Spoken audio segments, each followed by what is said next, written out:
Ahead of the much-anticipated Nothing Phone 2, CEO Carl Pei has addressed memes related on the upcoming smartphone's design.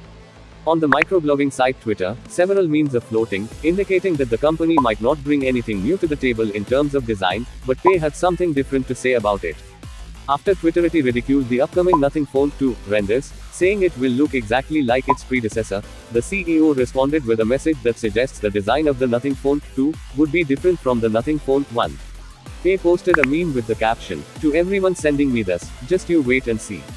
The official launch date for the upcoming Nothing Phone 2 is July 11, as stated by the company on the microblogging site. The event will take place in London at 4 p.m. British Summer Time, which corresponds to 8:30 p.m. IST for viewer in India. Meanwhile, the company will live stream the launch event on its official website. Also, the company has confirmed that the upcoming smartphone will be powered by the Qualcomm Snapdragon 8 Plus Gen 1 SoC and will house a 4700 mAh battery.